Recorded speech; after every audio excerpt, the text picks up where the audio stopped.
U.S. ambassador to the Soviet Union prior to the collapse of the U.S.S.R. Ambassador Jack Matlock held the post from 1987 to 1991. He was first stationed in Moscow in the early 1960s and was there during the Cuban Missile Crisis in 1962. Matlock has written extensively about U.S.-Russian relations. His books include Reagan and Gorbachev, How the Cold War Ended, and Superpower Illusions, How Myths and False Ideologies Led America Astray. His latest article is headlined, I Was There, NATO and the Origins of the Ukraine Crisis. In the article, Ambassador Matlock writes about testifying before the Senate Foreign Relations Committee a quarter of a century ago and about the possible expansion of NATO.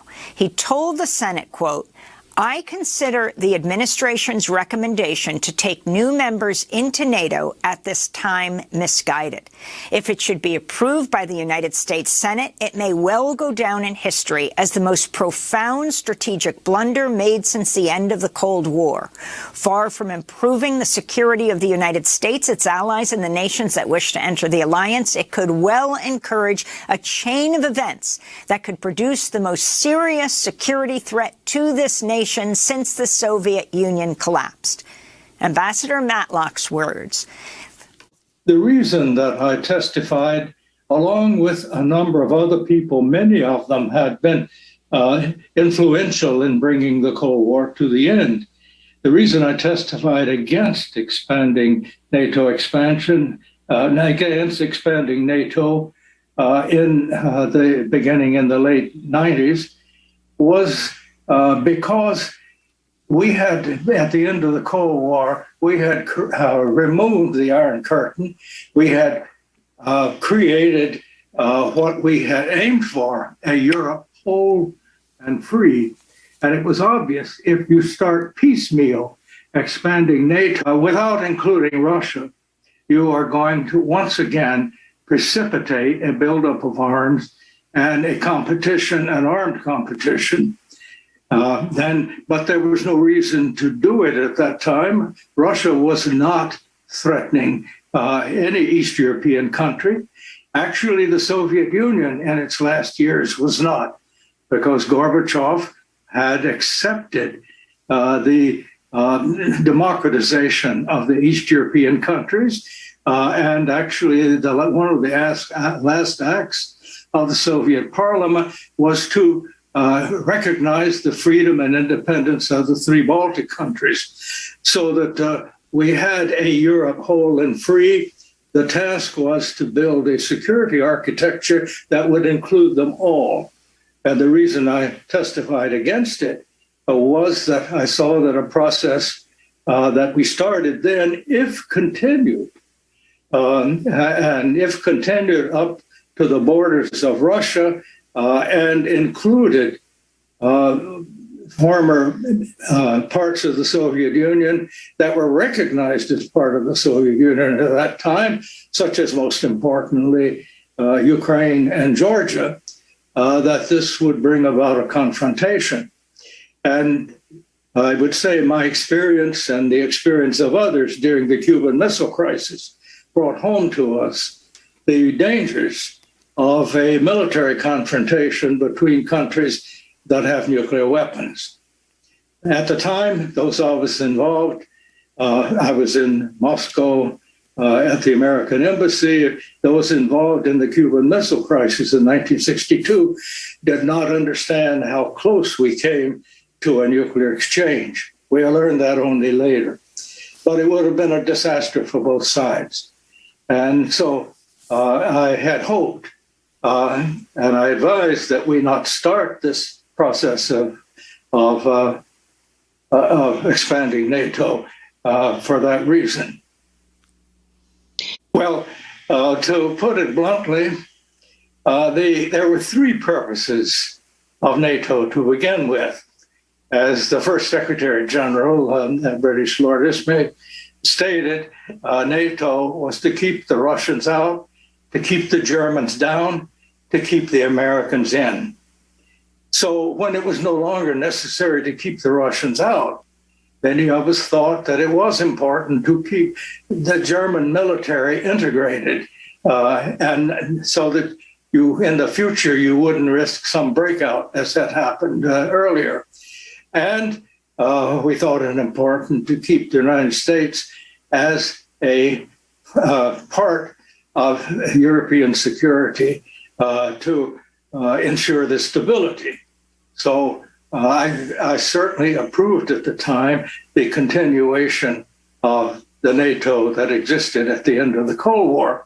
However, I thought it should be integrated into an overall European security organization that included Russia, the East Europeans, and the other states that had been in the Soviet Union. And we actually had plans for that at the time through a proposal called the Partnership for Peace, which could include them all. And we also had an organization, the Organization for Security and Cooperation in Europe, which included all the European countries, and it could have been beefed up in many respects.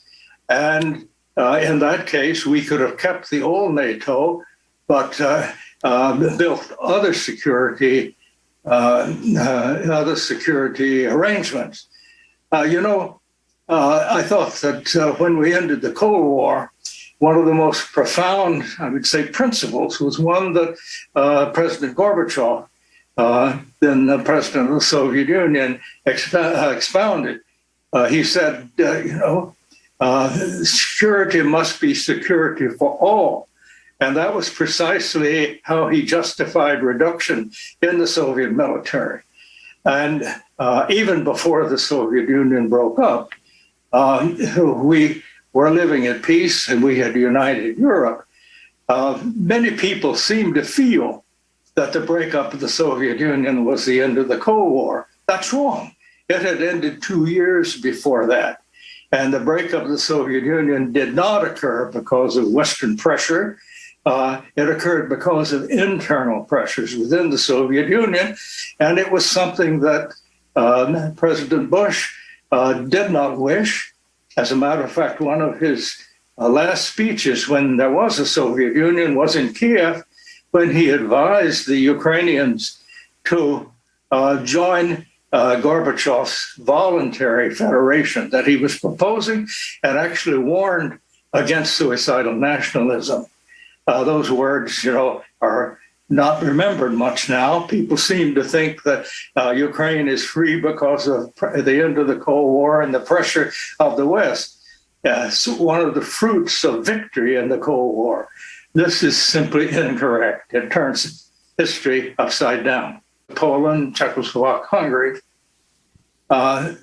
they wanted to join NATO because they feared that there would be another attempt to bring pressure on them or to occupy them. There's no question that some of them wanted that, but seems to me what was important is we should have tried to convince them that that was not likely, and that if there was to be a division of Europe again, arming the part of it would bring about a rearmament of the other. That is just, I think, almost common sense. So, but however, the incentive came from there, and I must say, domestically, the pressure came domestically because there were many voters in key states, often, children of immigrants from Eastern Europe who were pressing for this. But at the time, we thought that was unnecessary. I would add, however, that the problems with Russia are not just NATO expansion. There were also a process that began with the second Bush administration of withdrawing from all of the arms control almost all of the arms control agreements that we had concluded with the Soviet Union, the very agreements that had brought the first Cold War to an end. There was a step-by-step withdrawal of those, and there was a decided direct intrusion into the domestic politics of these newly independent countries. Attempts to directly to change the government. This gets, I would say, very complicated in a way for one who hasn't been able to follow it step by step.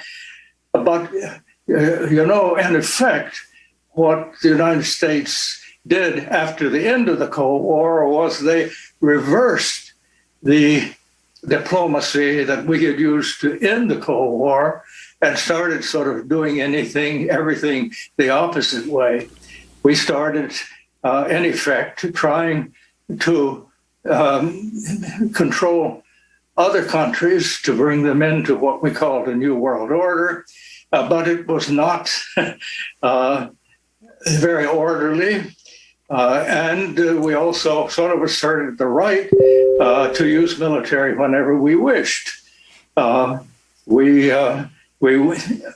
bombed Serbia in the 90s without the approval of the UN. Later, we invaded Iraq, citing false evidence and without any UN approval, and against the advice not only of Russia, but of Germany and France, our allies. So the United States, I could name a number of others, itself was not careful in abiding by the international laws that we had supported.